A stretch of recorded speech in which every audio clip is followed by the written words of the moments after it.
My name is Bob Earl. I'm a drug addict and an alcoholic. And I love Lays, and I love the smell of them, but I can't stand anything around my neck, so I don't wear gold chains or anything. I think I was probably hung in a past life or something, but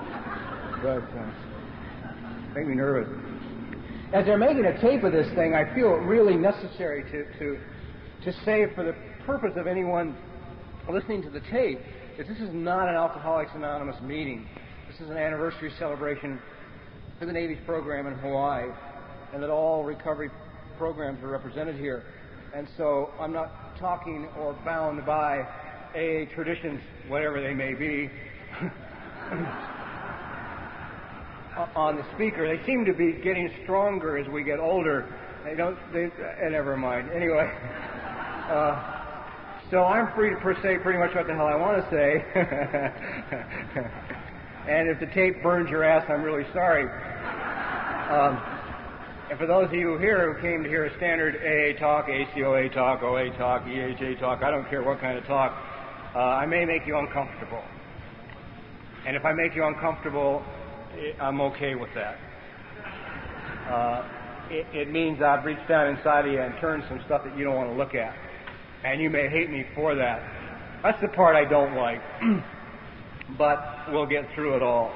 I love the Navy and the Navy programs. I think the military programs are real important. I think they have a capacity to reach an awful lot of people.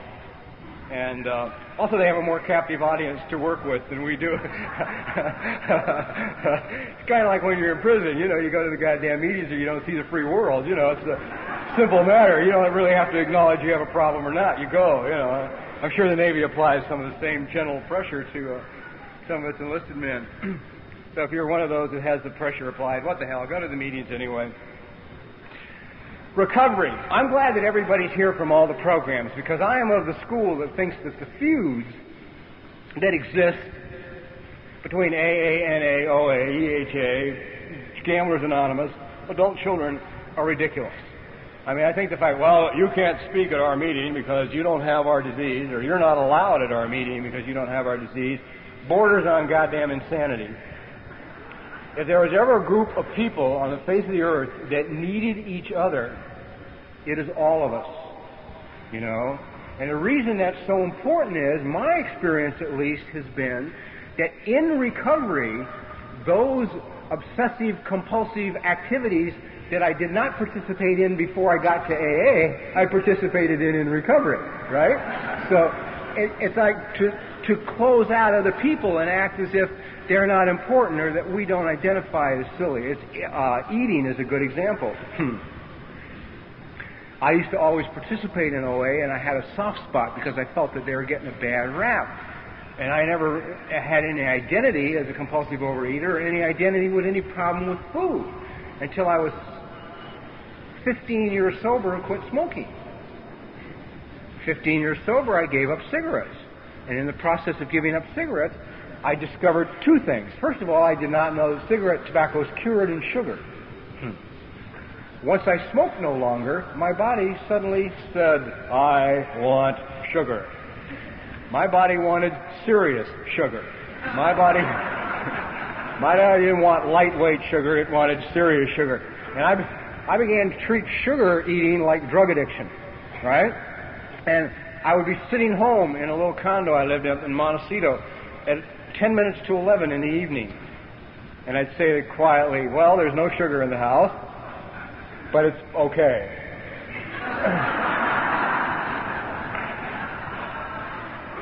I don't have a problem with sugar, so there's no need to have sugar in the house. I can have a glass of water and go to bed like any other human being, like just normal folks next door.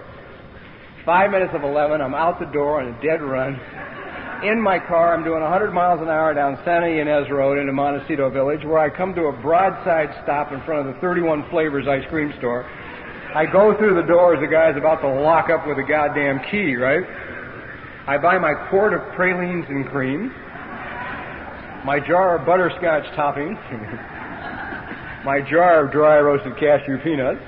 I go home and get a bowl, not a goddamn cereal bowl, but a serious bowl, the kind you mix ingredients in, and I make an ice cream sundae. And I was in a marriage at the time that was going sour, and so the sugar worked a multitude of wonderful things in my life. First of all, if you're hypoglycemic, and most drug addicts and alcoholics are, so save your money on the blood test. If you eat sugar and your eyes sort of fog over, just, know you are. Or if your sugar eating reaches the point where you get a quick high and then go to sleep. And I had reached that stage of sugar eating where it just kind of put me in a coma. Consume a large quantity of sugar, and I just sort of went. And it was great. I didn't have to deal with the wife. I didn't have to deal with life. I could just eat sugar. One problem began to arise. I kept getting bigger. And as I got bigger, I had to buy bigger pants, and I kept buying bigger pants. And finally, I bought a pair of new pants, and the next day, I couldn't get them fastened. Okay? I don't remember how big they were, 38, 40, whatever the hell they were. And I looked at myself in the mirror, and I looked at these pants, and I said, okay, this is it. These are the biggest pants you're ever going to own as long as you live. You can eat anything you want to eat, go anywhere you want to go, do anything you want to do, but these are the biggest pants you'll ever own. So if you want to spend the rest of your life in the wintertime wearing Hawaiian shirts out, to cover up the fact that you can't fasten your pants, I don't care. And a friend of mine came to me and said, eat red apples. Every time you want sugar, eat a red, delicious apple. And he said, give yourself permission to eat as many apples as it takes. I don't care if you eat 100 apples a day. So I said, okay, great. And I began to eat apples. By the box full, I ate apples. And I got off sugar, and the weight began to go down. Now, all this is taking place with somebody who at the time is like 16 years sober. Okay? 16 years clean and sober. 16 years of supposed, quote, recovery. 100 miles an hour down dark side streets in the middle of the night to get my sugar. But I am recovered. Watch me walk into any meeting. I looked good. But then early on in recovery, I learned the essential trick of recovery. And that is, you adopt an AA identity. Okay? Now, the personality that you adopt doesn't have a goddamn thing to do with reality. Okay? I put mine together from a little of this speaker, and a little of this speaker, and a little of this sponsor, and a little of this sponsor, and a little of this guy, and I created a person. All right? Now, this person I would kind of put on in the parking lot before I went into the meeting. All right? I get out of my car, and I just suddenly became Bob E. AA. I would walk into the meeting.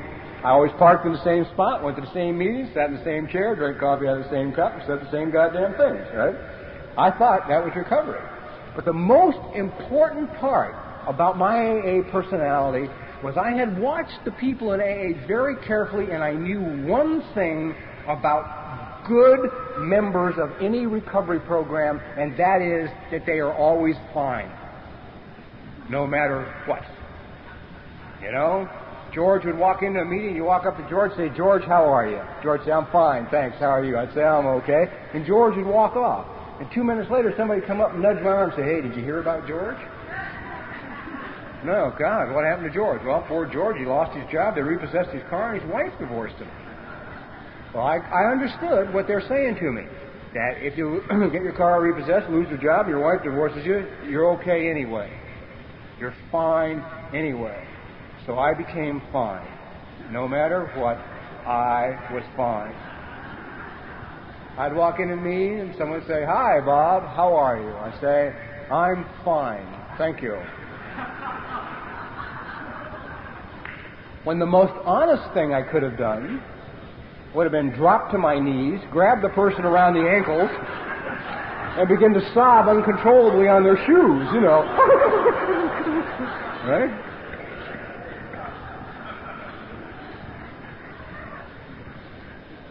The problem with doing that is, if I did that, you would find out my secrets. And I have guarded my secret since I was a child. And that secret is, something's wrong with me. I know it and you don't. And I'm not going to let you know it. And not only is something wrong with me, in any situation, anywhere, anytime, under any circumstances, I am not enough. It doesn't matter if I'm speaking in a Skid Row meeting, in a mission, in a Skid Row mission, at an AA meeting, or if I'm at an executive level meeting at a motion picture studio. I'm not enough, and I know it, and my responsibility is to keep you from finding it out. And that's what I got to work on. So if I'm going to be a good AA, I'm going to be fine. I'm fine. See? And that, to me, is one of the tragedies that has just somehow come to materialize in recovery. That once you cross through these doors, you somehow have stepped into the magic kingdom. And in the magic kingdom, everybody's fine. I ain't fine. I'm not now fine, have never been fine, probably never will be fine. Okay? That's the number one goddamn lie. You know? I'm sober, I'm clean, I'm having a good time some days, other days I want to kill myself. I rolled in the doors of Alcoholics Anonymous August 28, 1962. I was 26 years old and never at any time throughout an 11-year insane history of drug addiction, alcoholism, shootouts with the police, which I lost. A lot of incredible bullshit went on. I never ever, on any given occasion, ever considered taking my life. Never crossed my mind. I had to become a sober, clean member of the program in recovery. And then I started thinking about killing myself regularly. Okay?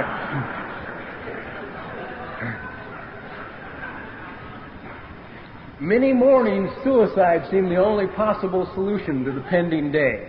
Okay? But I have since learned from a lot of so-called learned, skilled, professional people, and I have no reason to doubt them because it's been my personal experience, that part of the disease of eating or addiction or alcoholism is that we are easily overwhelmed.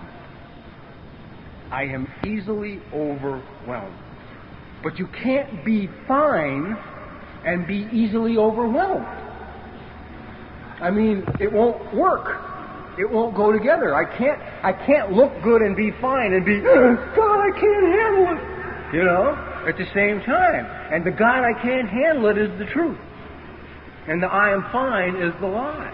I wake up a lot of mornings still today. I'm almost 24 years clean and sober. And if my mind gets to me before I get a chance to get out of bed, I'm dead. I'm dead. See, my drug of choice in recovery is anxiety. Okay? I can't get high anymore, but boy, I can get nuts. I can go right over the goddamn scale, man, and right off the other side. If you catch me in traffic in Los Angeles, I can just go right off the planet. You know, it's wonderful. Anxiety. And nothing works better for me to create anxiety in me than worry. I love to worry.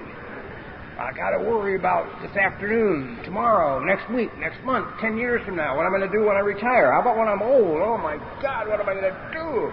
And I discovered one day, I'll tell you how much I love to worry. One day I was watching a boring football game on TV, and I started worrying, and I don't even remember about what, but it was serious stuff. I'm talking perspiring kind of worry, you know, really, really worrying, and then suddenly the game got interesting. Right? The action picked up, and I got all involved in the action of the football game, right? And then the ball game got dull again. And I found myself laying there on the sofa trying to remember what it was I was worried about. You see? It wasn't okay to be okay. It wasn't okay to not be worrying. It wasn't okay to not be serious. It wasn't okay for things to not be difficult. See? Because I am an adult child. I was raised in an alcoholic household. And if I've learned anything about what seems to be pretty traditional among adult children is things are difficult. Nothing comes easy. Life is hard. You must pay the goddamn price. If it comes to you easy, it is sinful, and it will be taken away. You're screwed. You know? So stop being frivolous, you jerk, and get serious.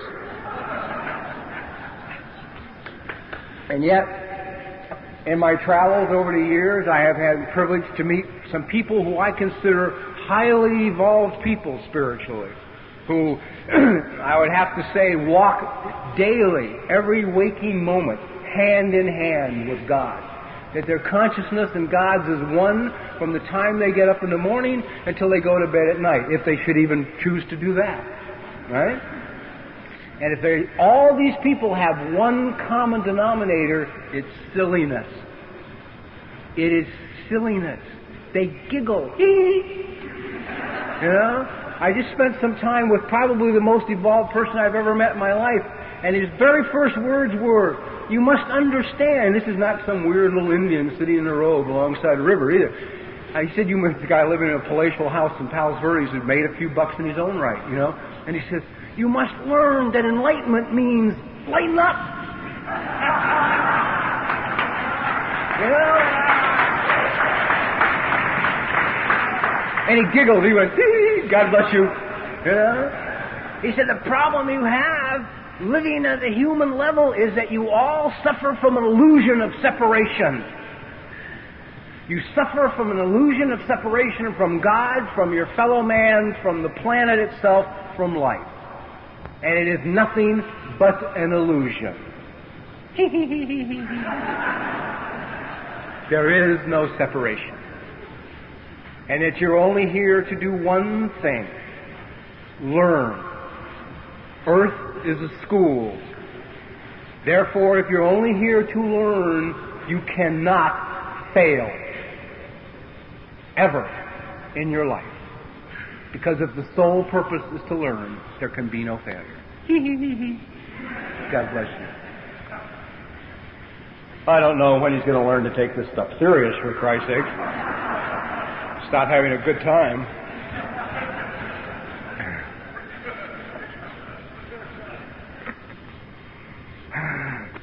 Okay. I hope you can keep up with me. Now I'm back to 16 years sober. I'm not smoking. I'm losing a few pounds. I don't eat red meat. See, I talk about a lot of stuff because I talk about nutrition, I talk about exercise, I talk about therapy. I talk about a lot of these things in, quote, Alcoholics Anonymous meetings. And people just get red in the face and they get angry. And I talk about nutritional consciousness at OA meetings. And they get angry. You know? Food's not our problem. We have an emotional problem. We don't talk about food. We pay too much attention to food. All of our focus is on food.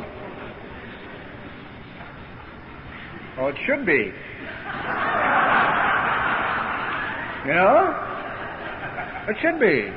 I mean, I was never so glad in my life. They just recently, for those of you who don't know, threw out the OA eating plans because finally 375,000 doctors convinced them that nutritionally were terrible. That they were killing their goddamn membership with the eating plan they gave them. Okay? Now, you say, well, geez, I mean, but they, you know, were into food and into fridge and into this and ate this and did this and did that and did this and did that, and how come, you know, they got to look at the emotions, they can't look at the food. No. See, I see part of the problem in a lot of the recovery is that there's a lot of new information available to us and we're closing our goddamn minds to it. We're doing the very thing that the big book of Alcoholics Anonymous says don't do unless the one thing that will keep you in everlasting ignorance is contempt prior to an investigation, and we are refusing to investigate. And one of the things that has come up and is really, really clear is that an immense amount of the food that's put on the market today that is processed or has salt or has other ingredients in it has an addictive, physically addictive quality. So if you are a compulsive overeater, and you're trying to work on an eating plan, and your eating plan is not nutritionally sound, and your eating plan includes foods that are processed foods that contain these chemical ingredients, and you suddenly find yourself wanting to eat more, you're going to do what every good compulsive obsessive personality does. You're going to beat yourself up. You're going to say, what's wrong with me? Where am I emotionally at fault? What did I do wrong? I'm not enough. I can't work this program because I want to eat more, so something's wrong with me. Nothing wrong with you. You're eating shit. That's the problem.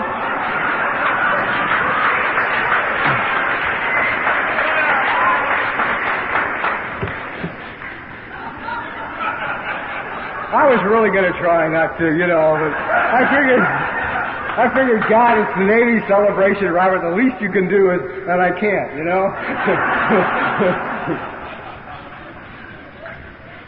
By the way, if the Navy's really appreciative of this talk, you can send me up to the next F-14 that goes out here for a little ride. I'd love to go. I still got to get, off somehow. I know I'd probably throw up and pee my pants, but I want to go anyway,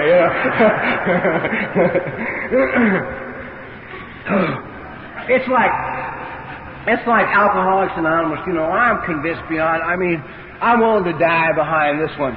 If Bill Wilson and Dr. Bob sat down this afternoon, August 8th or whatever the hell, July, I've lost track of time, I've been on so many planes the last week, whatever day it is, anyway, today, if they sat down this afternoon, Bill and Dr. Bob, for the first time in the history of man, and they created the program of Alcoholics Anonymous this afternoon, integral parts of that program would be therapy, nutrition, and exercise. You see, because they said countless times that we're suffering from a disease that's physical, mental, emotional, and spiritual. And yet we don't treat that. We don't treat that. I don't know how the Navy handles their treatment facilities, but I walk through treatment facilities on the mainland, and the only thing they're not getting is drugs and alcohol. That's it. That's the only thing they're not getting. They're getting 174 pounds of sugar a day, 3,000 grams of caffeine, and might as well be injecting it out of a goddamn turkey baster,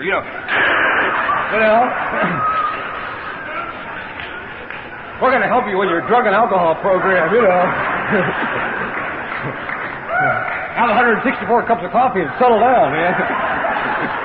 And the new guy goes to bed at night thinking he's fucked. Something's wrong with him. Oh, my heart, shit, I'm really must be, I'm a terrible person. I wonder what's causing this emotionally, I must really be screwed up.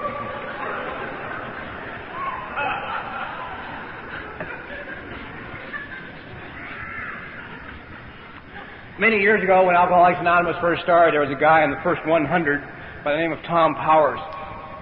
For those of you who want to learn about Bill Wilson, I suggest you read the book Pass It On. I love him more after reading that book than after reading his biography and after, spending time with people who spent time with him, because Pass It On points up the thing I think about Bill that is so critical for me, and that is that he was a seeker. He never stopped looking for more. And he said that we've got to be flexible. We've got to be flexible, and we've not, in my opinion, we aren't flexible anymore. We're rigid. And if anything will destroy me personally, it's rigidity. I break. I'm a vegetarian. I don't eat dairy products, but goddamn it, if I'm stuck in Albuquerque, New Mexico at 11 o'clock at night and I'm hungry, I'll have nachos. Okay? I will not sit and starve myself to death or beat myself to death. I won't be rigid. And we've gotten really rigid. And Bill, man, he tried niacin. They had an LSD experiment, guys, our founders. They all went off to Canada and got whacked out on acid. Okay? They did it meaning well. They had a real good idea that chemically you could induce the emotional bottom that the alcoholic reaches when he says, I've had enough. And that was the sole purpose of the experiment.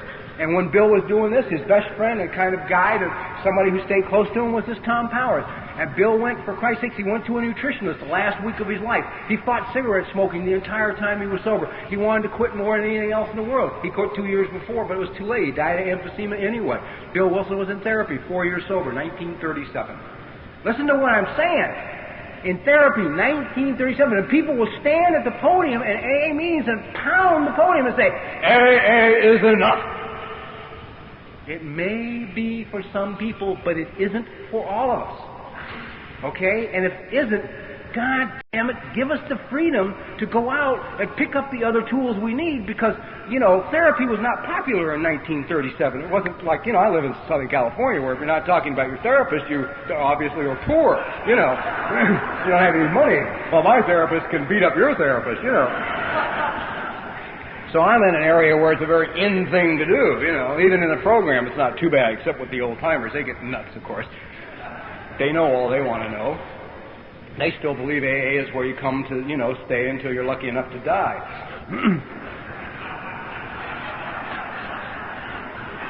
Well, I believe that. Didn't you believe that at your first meeting? I mean, I came into Alcoholics Anonymous. I listened to the people, went to some meetings, and I concluded that I can't drink and use anymore, and I'm not lucky enough to be dead. So this is where you stay till you're lucky enough to die, So I come to meetings, raise my hand, make coffee, talk to people, shake hands, take a couple of drunks home, and if I'm lucky, soon I'll die.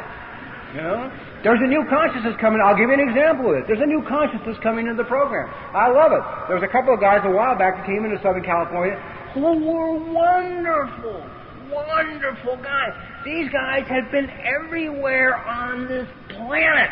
They had spent years in India with the gurus. They had walked the rivers. They had lived in the caves. They had been in the Himalayas and spent something like 6.5 years with the high lamas learning and teaching and learning. They even spoke their language, which I understand is incredibly difficult to learn.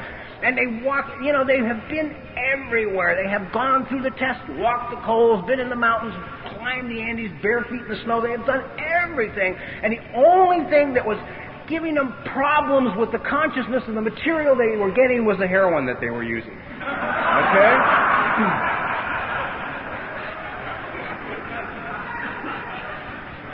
They had been vegetarians most of their lives, and they were very attuned to exercise, to yoga, and all these things. But the heroin seemed to somehow filter out the importance of what it was they were learning.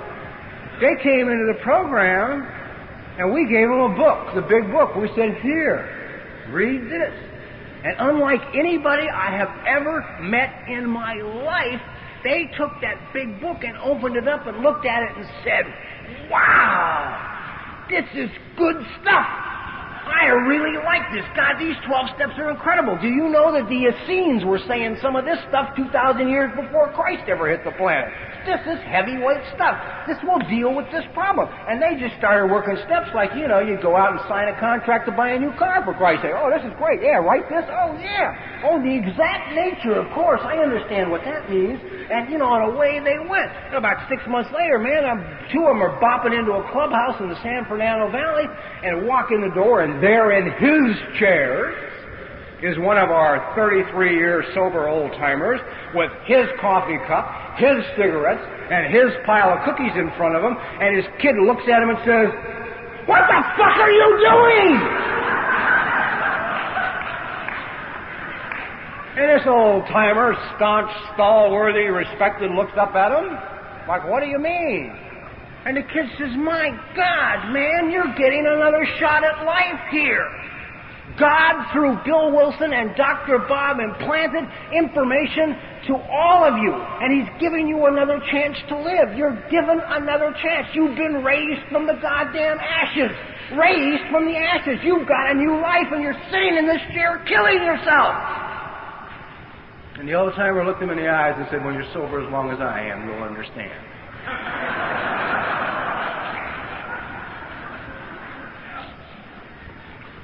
I sure hope not.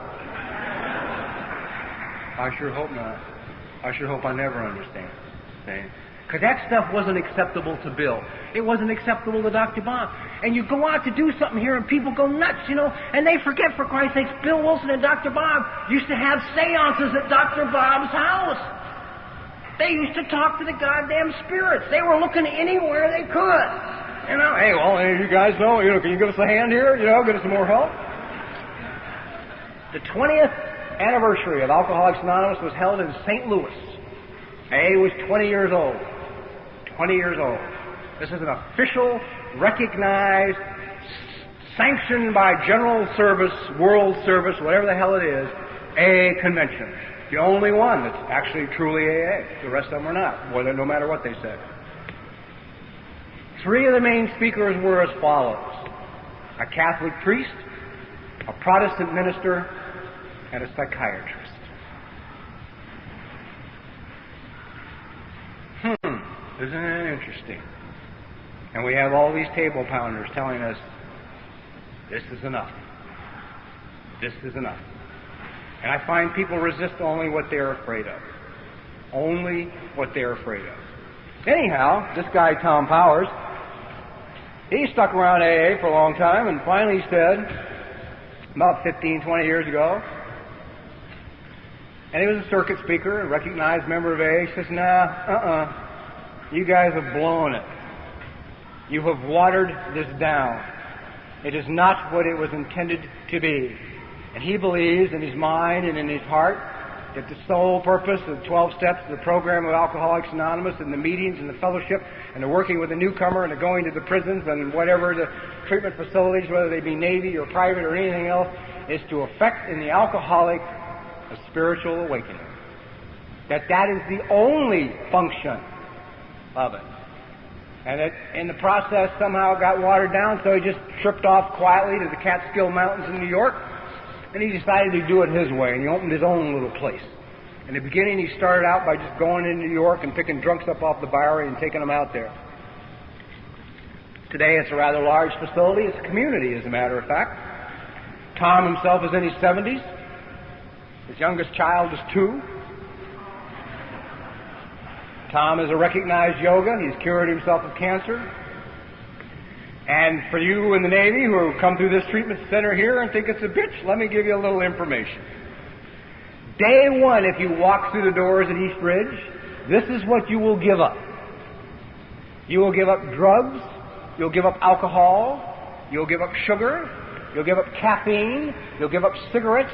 You'll give up processed food. You'll even give up sex until they can teach you the difference between sick sex and sane sex. You'll give up all compulsive, obsessive behavior of any kind. You'll learn to get up early in the morning and meditate for a half hour. You'll then go to chapel. You'll sing psalmody songs for a half hour.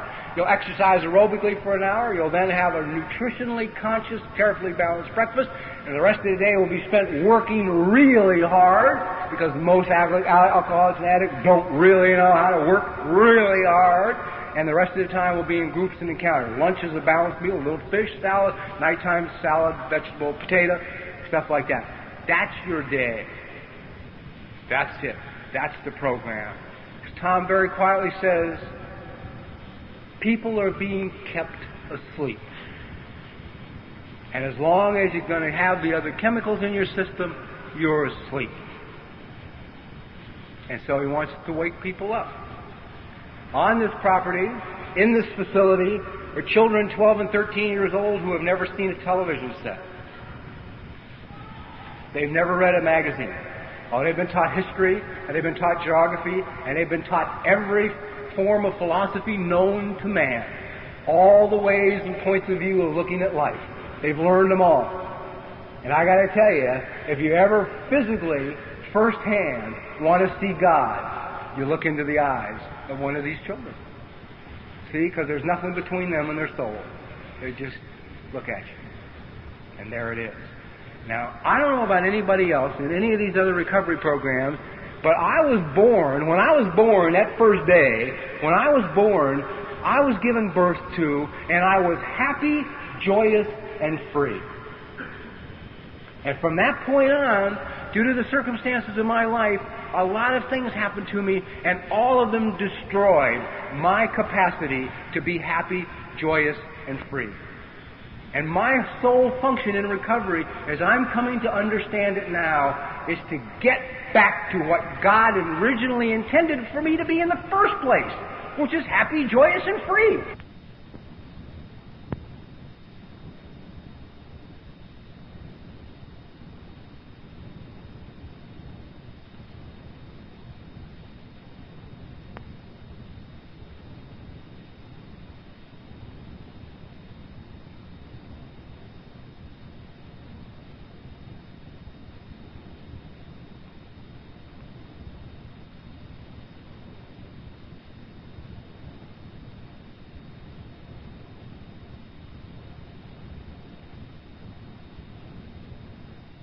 Lighten up.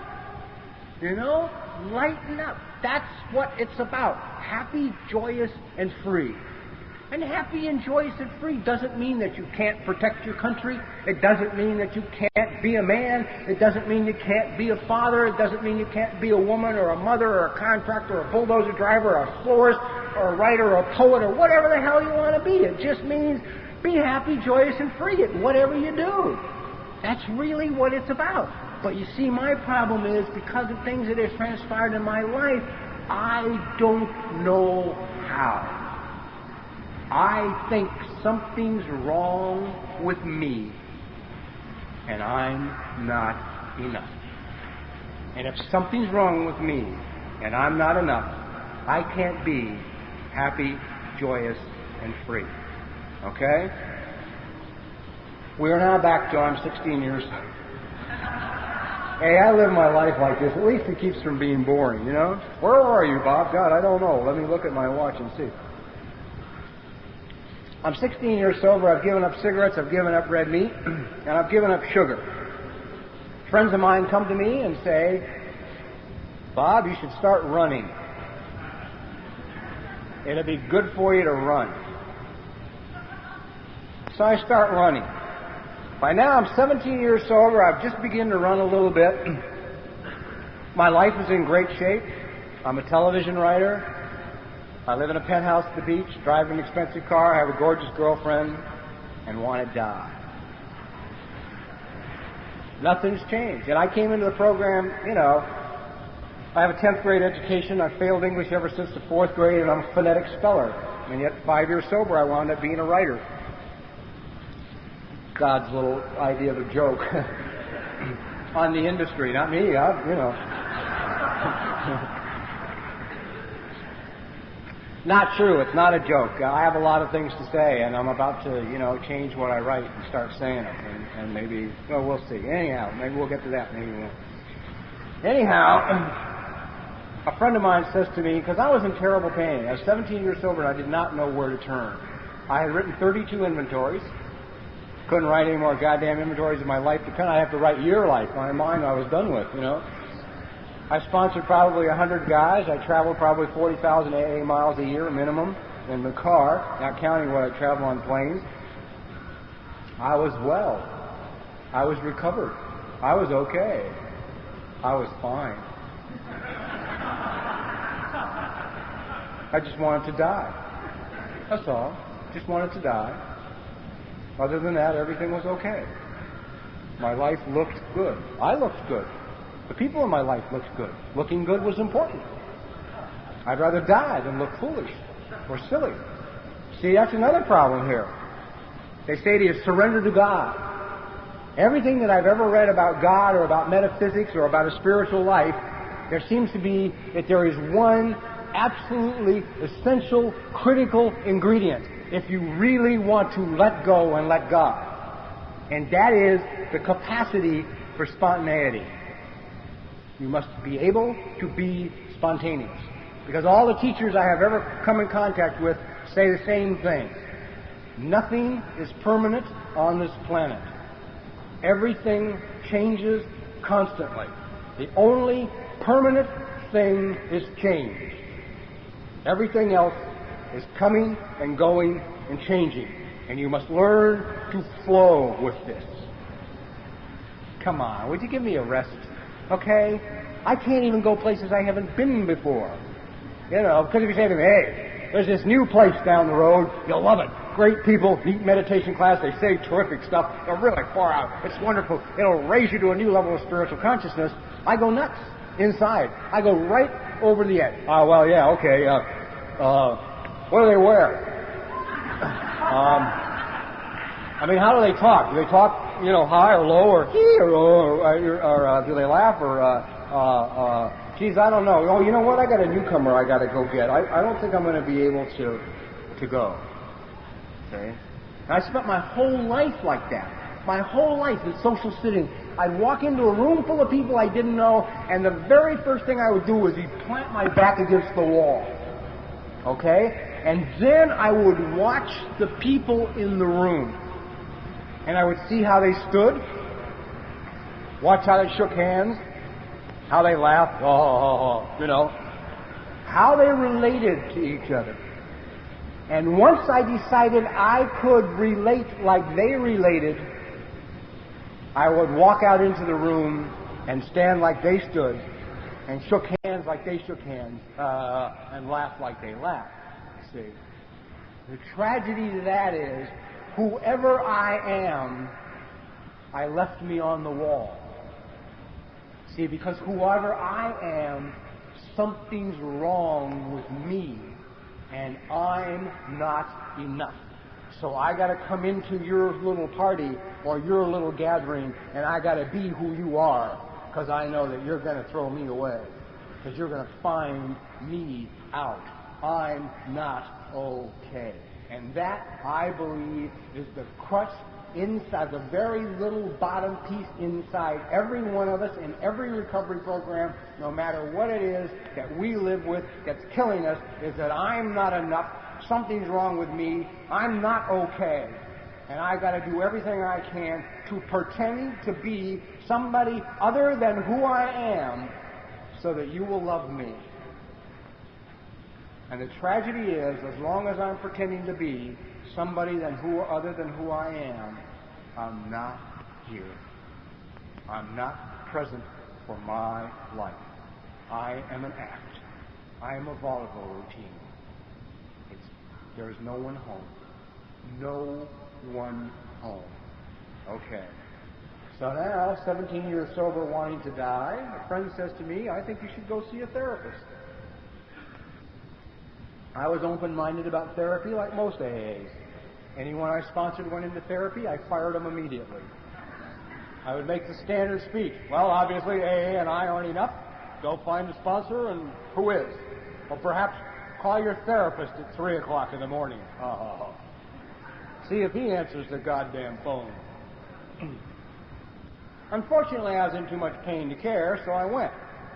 As I had a lot of lousy luck with relationships throughout recovery, I picked a woman, thinking perhaps she could give me some inside information as to how to get along with your girl. Little did I know, the damage was so deep. See, I always thought you were the enemy. Yeah, you were okay, but you were a problem to be dealt with. Also, I wasn't in touch with my feelings. If you're not in touch with your feelings, you can't have a relationship. Because you have nothing to give the other person. I mean, I can't give you anything. If I don't know what my feelings are, I can't give you anything. And the bigger tragedy is, if I not in touch with my feelings and you have feelings, we got a real problem. Because I don't understand your feelings. And see, if my basic whole motivation is something's wrong with me and I'm not enough, there's something that's absolutely critical to all areas of my life, and that's control. I must have control over me, I must have control over you, and I must have control over our environment. And if you begin to cry when I think you should be laughing, I'm in trouble. First of all, I think it's my fault that you're crying instead of laughing. Secondly, I think I have to fix it. It's my responsibility to make you okay, because I am an adult child of alcoholics. And that's the role most of us fell into as children. What can we do to keep peace? What can we do to stop Mommy and Daddy from fighting? Forget that we are a child with real feelings. Your feelings get screwed early, and if you're raised by dysfunctional parents. I love one line of John Bradshaw's. One of the classic remarks that the parents put on you is this one: you don't have to go to the bathroom.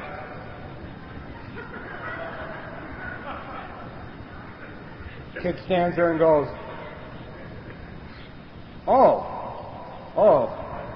I thought I did. God, I wonder what that feeling is then. It's not bathroom, it's so you're on the road down now. It's goodbye, Charlie, man. You don't trust your feelings.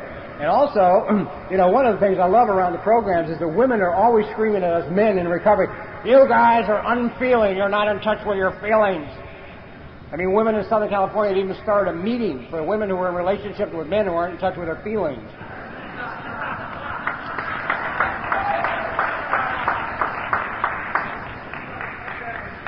You want to know why I'm not in touch with my feelings? When I was 3 years old, I fell off my tricycle and I tore the skin off my knee and it started to bleed. And I came running in the house with tears streaming down my face, and I ran up to the alcoholic's father sitting in his chair, sucking on his beer. And I said to this alcoholic father, I said, with tears streaming down my face, because this is the first blood I've seen coming out of my own body, stop crying. I can't. If you don't stop crying, I'll give you something to cry for.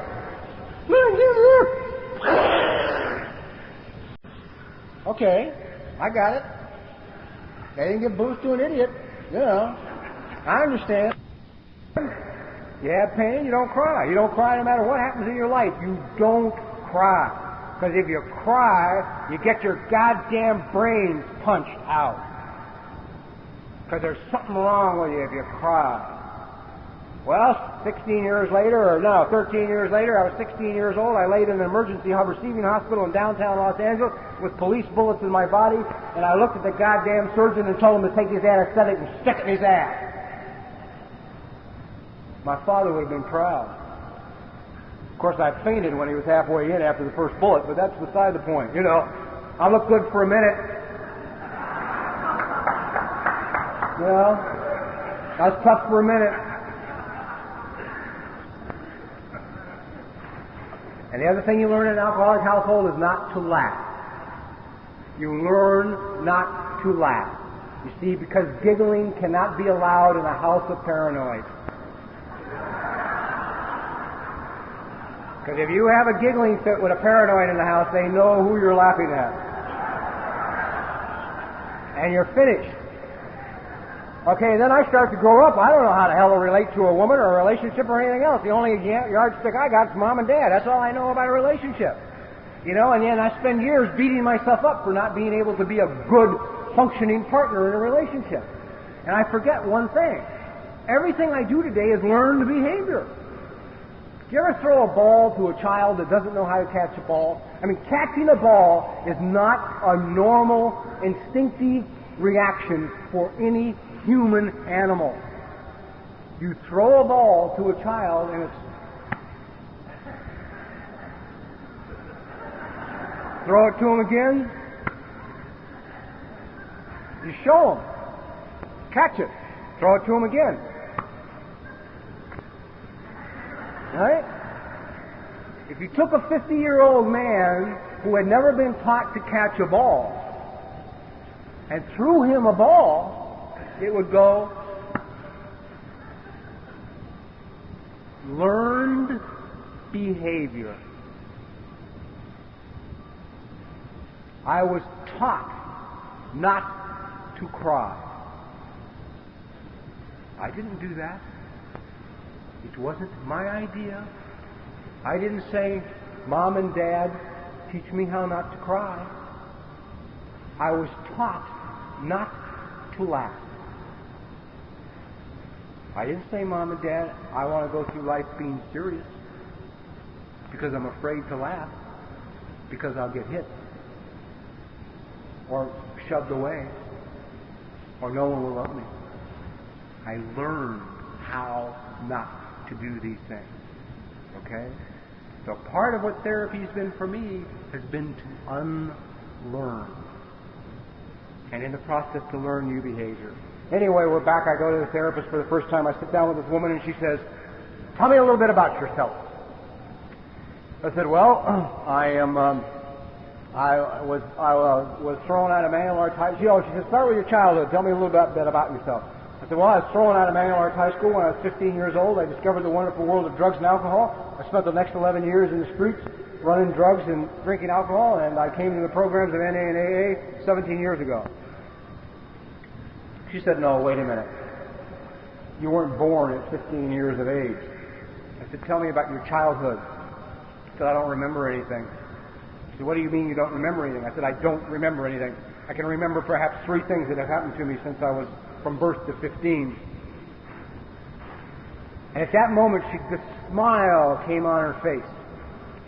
And at the time, being a self-serving person, I interpreted the smile as self-serving. I thought what the smile meant, I have finally found somebody I'm going to write a paper on that's going to get me published and make me famous. I didn't know that the smile was very simply saying this: if you stick it out, if you stay with me and stick it out, I'm going to introduce you to somebody you never met at any time in your life. I'm going to introduce you to you. And in the process of introducing to you, I'm going to introduce you into a child that lives inside of you. It's been waiting for you. At that time, for 45 years, this child is waiting. And we began the process. And at the same time I'm beginning this process, I'm starting to run with my friends. My friends are saying to me, "You run funny." Well, I drank a lot of alcohol, used a lot of drugs, and I had a bad attitude, and all my bones aren't where they're supposed to be. Some of them have moved. Some of them have had pieces shattered out of them by bullets. My pelvis has been snapped in half, put back together. I was the kind of person that was much better for you to come at from behind, so my back has been literally destroyed. So I run a little strange. I have friends who say they could spot me a mile away in a strange city and they'd know me if I was running down the road. So these friends say to me, "Look, you know what we got to do for you? We got to get your feet going straight. If we can get your feet going straight in front of you, you can run further, faster, with less effort." Sound like a good idea to me. So they said, "Look, the best sports medicine podiatrist in the world is in Long Beach." I lived in Santa Monica at the time, maybe 35 miles away. Go to Long Beach, see this guy, he'll fix you up.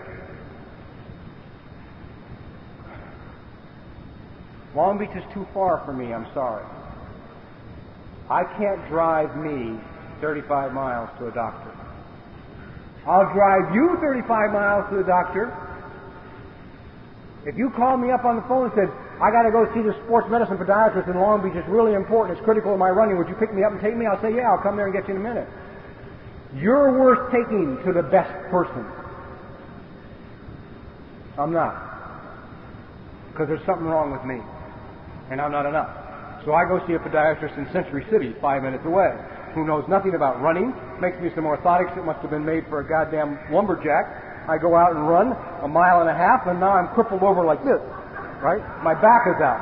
So my friends say, "Easy, no problem." In Pasadena, which is also 35 miles away, the best sports medicine chiropractors in the world, they work with the Olympic team. They'll have you back on your feet and nothing flat. Go see them. I can't drive me to Pasadena. It's as far as Long Beach. So I go see this chiropractor in Marina Del Rey, which is also 5 minutes away, who's 100 pounds overweight, smoking cigarettes, and doesn't even know what the word running means, right? By the time he's done with me, I'm like this. Finally, out of absolute, complete desperation and pain, I drive myself to Pasadena. 3 visits to Pasadena, and I'm straight. I'm great. And now the guys in Pasadena say, "Go to Long Beach." So I put myself in the car and I drive to Long Beach, and I don't want to go to Long Beach, and I don't know why. Now the resistance is just more than no self-worth and no self-esteem. There's serious resistance. And I get in Long Beach and I'm sitting in this little room in that strange chair where you sit with both legs straight out in front of you, and the nicest, gentlest guy I ever met in my life comes in. The guy's a marathon runner himself. He is a sweetheart of a human being. He comes in and he immediately goes, he says hi and looks right at my right foot. He goes and picks up my right foot and starts to turn it and looks at it and he says, "What happened to your foot when you were a kid?" I said, "Nothing. Why?" He says, "Oh no, something happened. It's practically a club foot. It lays on its side." I said, "Well, maybe I was born that way." He said, "No, this is not from birth. This is a structural change in the foot that's happened after birth." And suddenly I wanted to throw up. But I didn't understand why. And I was sad, and I didn't understand why. And I was angry, and I didn't understand why. And this is where the problem with me and feelings comes in. I can't be spontaneous, which means I need control, and feelings can't be controlled, and my mind hates 2 things. My mind hates God, because God requires spontaneity, and my mind hates feelings because they can't be controlled.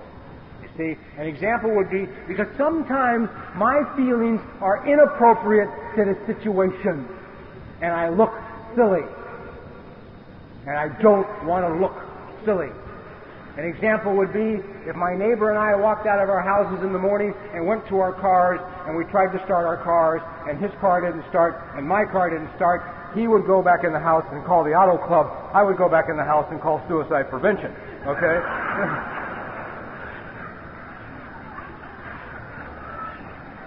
He's got a small problem with his car not starting. My life is over.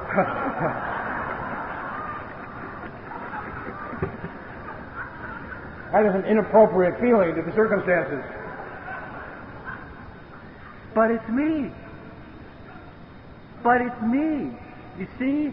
And I somehow have come under the misbelief that I've got to be perfect for you to love me, for me to love me, and for God to love me. And for those of you who really are into understand ACA and the issue about the child, I mean, for a minute, just think for 1 minute in trying to help yourself in recovery. If you walked up to the street and laying in the street was a wounded child, you would not wait for the child to heal before you picked him up. So why the hell do we sit around all these recovery programs waiting for ourselves to heal before we pick ourselves up? I'm not okay till I'm okay. That's bullshit. That's the lie. That's saying I'm fine. Well, I'm pretending to be fine so I'm okay so that everybody will, love me. Maybe I want to call suicide prevention when my car doesn't start. Who cares? Big goddamn deal. That's just me. As this guy Bradshaw says, which is so beautiful. The necessity of being in touch with your feelings is very simply this. On any moment when you are in touch with your feeling, you are in touch with the reality of who you are at that minute. Feelings aren't important. Nonsense. Feelings are who I am. They're who I am. Okay? I mean, I've been banging this program around for a while. I've learned something. I'm not the money I have, or I don't have, which is the case right now. I'm not the car I drive that can be ripped off tomorrow. I'm not the place I live in. I can be foreclosed on or thrown out. I'm not the clothes they wear. God knows I'm not my personality. I can change that from room to room out here in the treatment facility. Oh, I'm an ACA. Oh, I'm an alcoholic. I'm a dope fiend. I just wander from room to room and be whoever the hell it is I have to be. So I can't be my personality. So I must be what I feel. The very things I run from are who I am. I run from the feelings. Well, I go home from this foot doctor, and my feelings are out of control, and there's no reason for them. I'm angry, I'm sick, I'm sad, I'm upset. The phone rings, I pick it up, and on the other end of the phone is my mother, who is just the co-alcoholic in my family, who has just come from her foot doctor.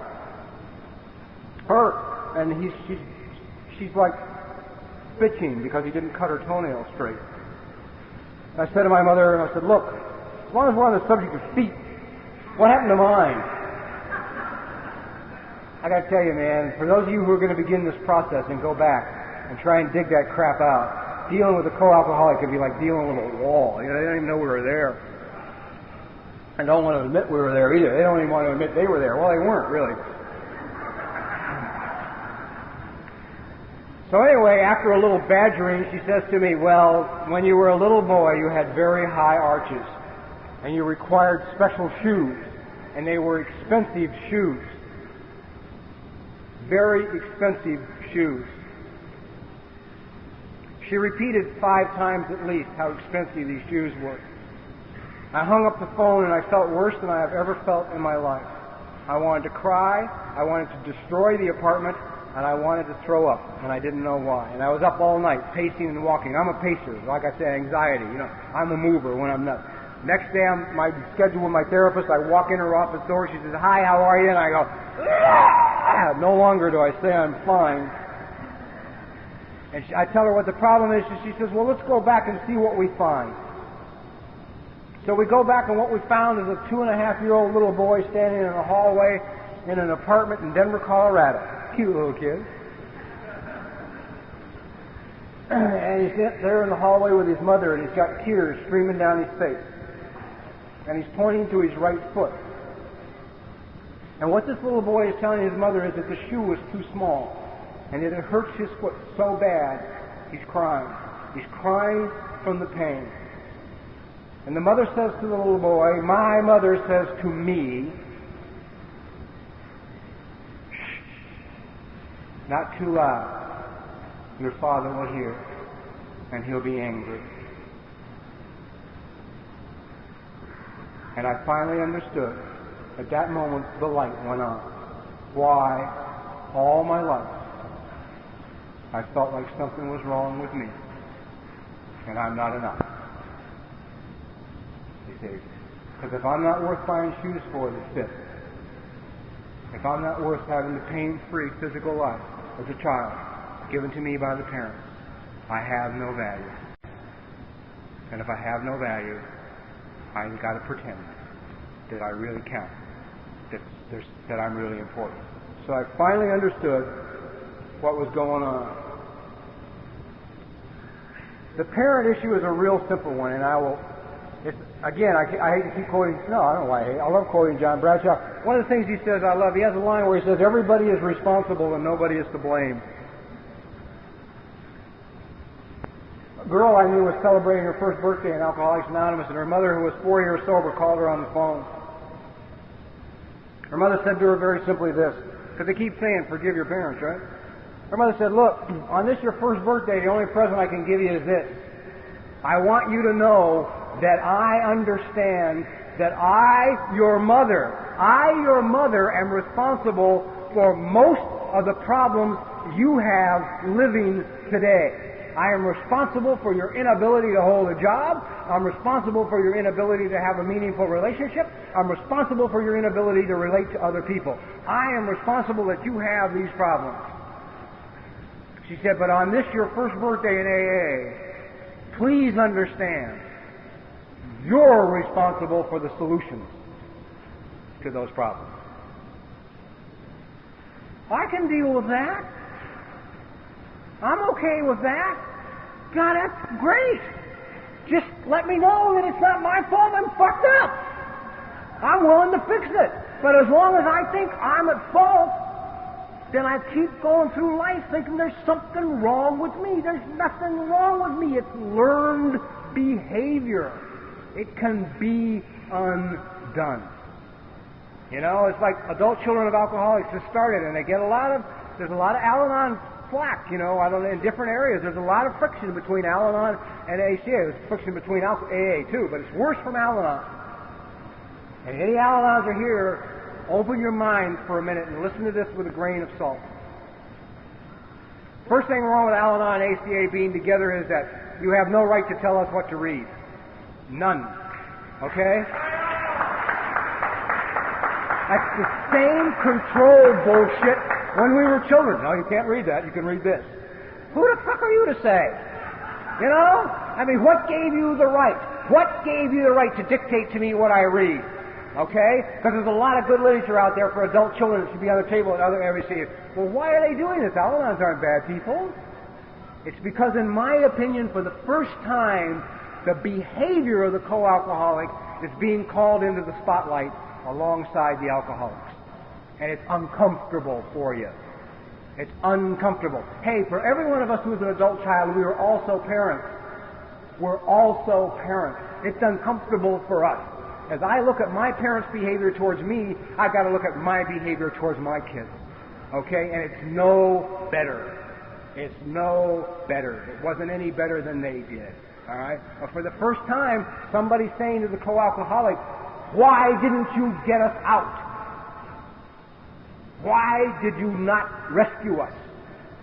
What was wrong with you that you had to stay in this intolerable, physically violent, unfair, insane, dysfunctional situation and not rescue your children? Okay? Remember, you're only responsible, not to blame. Okay? We work with the tools we have.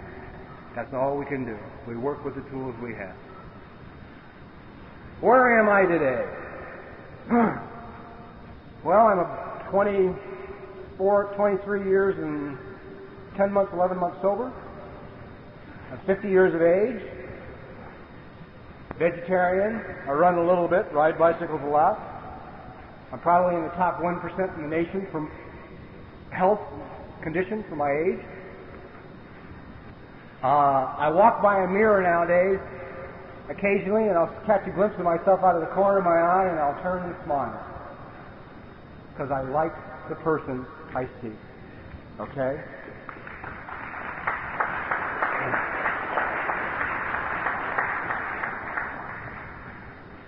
That has not always been the case. I used to look in mirrors and hate the person that I saw. I used to go home, people at AA meeting would say, go home, look in the mirror, say, I love you. I go home, I get there in front of the mirror,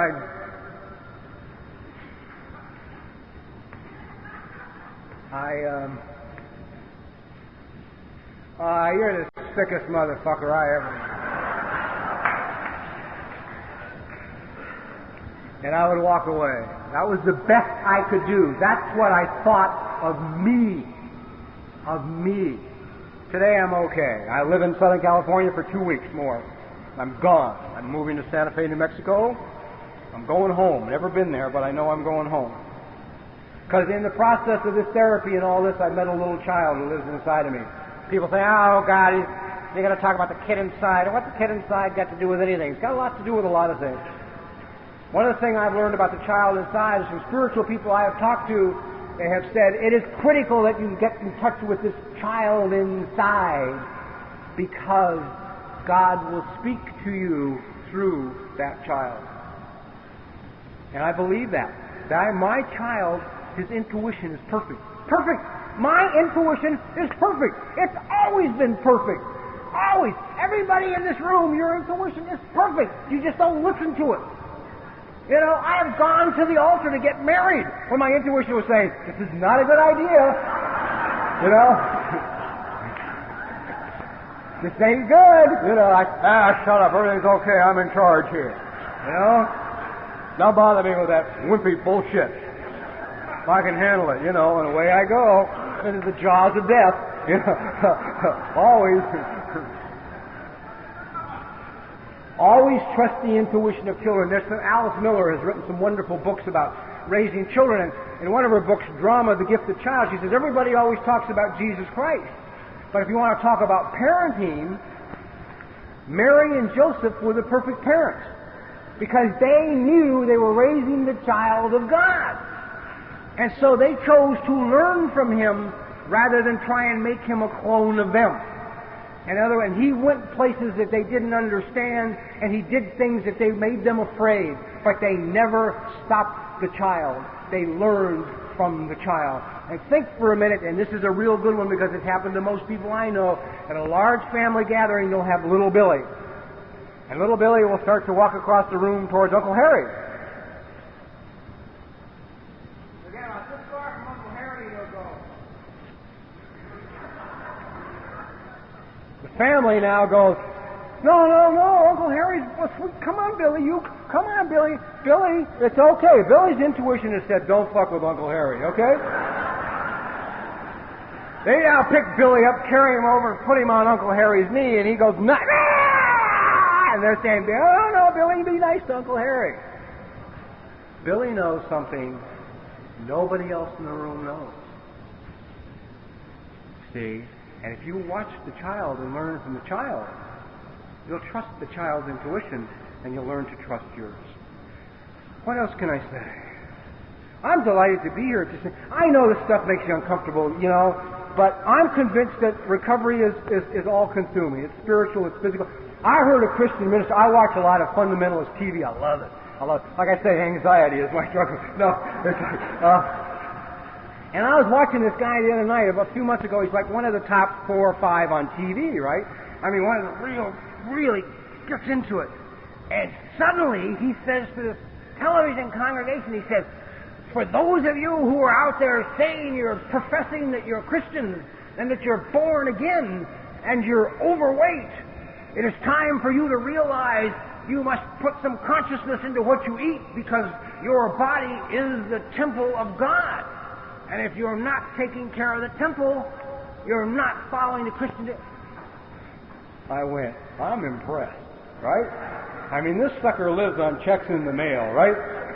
Okay? The people he's talking to are...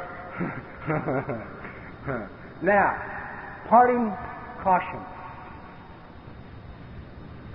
It's a little step at a time. You do not have to walk out of this auditorium. Never drink coffee again. Throw your cigarettes in the trash can. Right? Call your parents on the phone and tell them everything you want to tell them for 164 years. run home and leave your car here and eat a tree for dinner, okay?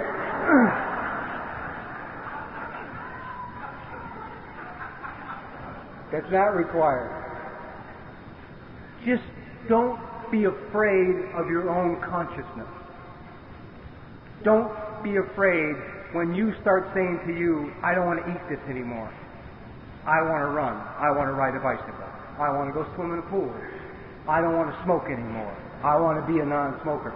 It's a little piece at a time. I've been doing this stuff in the nutrition, exercise, and all that for about 7 years now. It's been like a 7-year process. I'm still losing a little weight at a time. And I'm delighted, guys. I'm 50 years old. I don't want any sudden weight loss. You know what I mean? The elasticity of the skin goes out at 35, babe. You lose weight quick, you wind up standing around looking like you're standing in a sack. You know what I mean? I'm delighted you're still coming off slow. Looking good is still somewhat important, you know. I'm delighted to be asked to share your anniversary and to be part of the celebration.